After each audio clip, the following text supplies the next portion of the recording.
Where did Cordyceps come from? In the Last of Us universe, Cordyceps is the parasitic fungus that infects the brain and has devastated mankind, resulting in millions of zombie-like creatures that attack people in order to spread the fungal growths. But where exactly did this fungus come from? Let's take a look at three things: the fungus's real-world origins, the explanation in the games, and the origins of the fungus in the HBO series. First, let's talk about the real-world origins of Cordyceps. Cordyceps is a genus of parasitic fungi that primarily infects insects and other arthropods.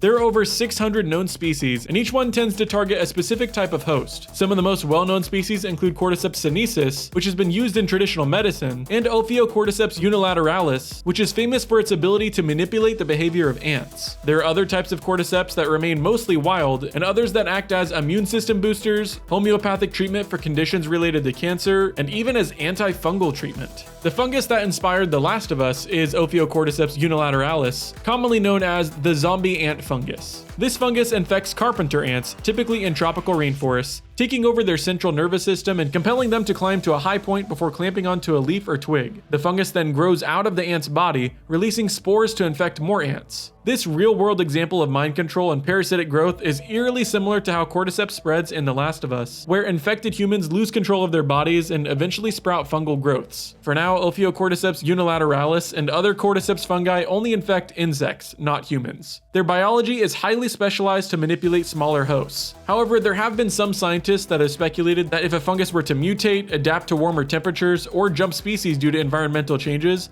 it could pose a greater risk. While a human infecting Cordyceps is still firmly in the realm of science fiction, the idea of fungi evolving due to climate change is based on real concerns. Fungal infections like Candida auris have already shown an ability to adapt and spread in new ways, raising questions about how fungi might evolve in the future. Now, in the video game, players discover various notes and audio recordings that provide insight into the Cordyceps infection. One of the most significant sources of information is found in the Firefly laboratory at the end of the first game. These recordings detail how scientists studied the infection and attempted to find a cure. According to the research, the fungus spreads through spores and direct bites, taking control of the host's brain and forcing them to spread the infection. The scientists note that, unlike real-world Cordyceps, this mutated version can survive in human hosts, creating the unprecedented and unstoppable pandemic. The character of Ellie is unique in that she is immune to the infection. The Firefly doctors believe this is due to an abnormal fungal growth on her brainstem, which they speculate has tricked her immune system into treating the infection as a natural part of her body. This growth prevents the Cordyceps from taking over her brain like it does in other hosts. Unfortunately, the Fireflies also believe that extracting this growth could lead to a potential cure at the cost of Ellie's life. Whether this would actually work to create an antifungal medication or to infect people with a similar fungus that doesn't turn them into a zombie is up for debate. While the game never provides a definitive answer on where the mutated Cordyceps originated, there are several theories. One popular idea is that it emerged due to climate change, forcing the fungus to evolve to survive in higher temperatures. In reality, most fungi, including Cordyceps, cannot thrive inside the human body because our internal temperature is too high. However, as global temperatures rise, some fungi might adapt to withstand warmer conditions, potentially allowing them to infect mammals, including humans. This concept is subtly hinted at in The Last of Us, suggesting that over time, the Cordyceps fungus mutated beyond its insect host origins and made the unprecedented jump to humans. Once it entered the human population, it spread uncontrollably, as there was no natural immunity or medical treatment available. Another theory, hinted at through dialogue and environmental storytelling, suggests that contaminated food supplies, such as crops imported from South America, were the original source of the outbreak. This would explain how the infection spread so rapidly across the globe before anyone realized what was happening. In the video game in particular,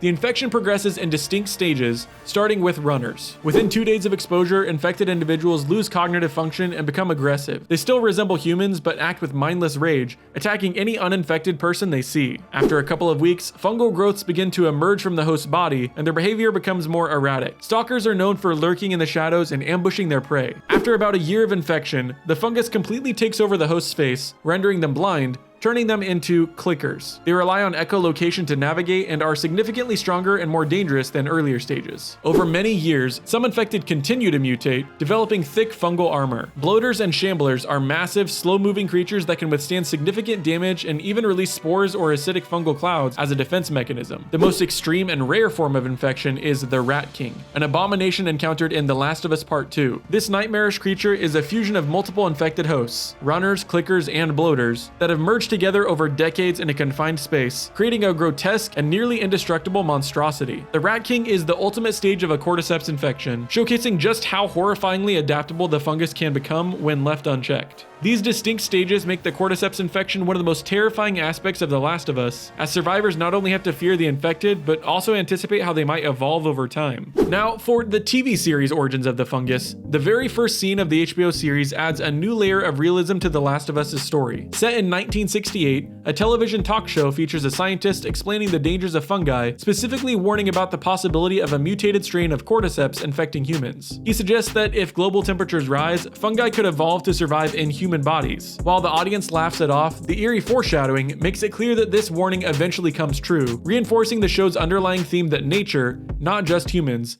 is a formidable threat. One of the biggest differences between the video game and the HBO series is how the outbreak starts. The show strongly hints that the Cordyceps infection originated in flour, specifically from a contaminated grain supply produced in Jakarta, Indonesia. This aligns with real-world concerns about fungal contamination in food products. In episode 2, it's revealed that the first known infections occurred at a flour factory in Jakarta, where workers were bitten, signaling the beginning of the global outbreak. Because flour is a staple ingredient in countless foods worldwide, its rapid distribution allowed for the infection to spread silently before anyone realized what was happening. Another chilling addition to this series is the scene featuring Dr. Ratna, a mycologist in Jakarta. She's called in to examine one of the first infected individuals and quickly realizes the terrifying implications of what she's seeing. After discovering Cordyceps growing inside the body of a deceased factory worker, she tells the military that there is no cure and no treatment. The only solution is to bomb the city to slow the spread. Her horror-stricken response emphasizes just how unprecedented and unstoppable the infection is, setting the tone for the show's bleak and desperate world. The show also subtly explains why Joel, Sarah, and Tommy avoided infection on Outbreak Day.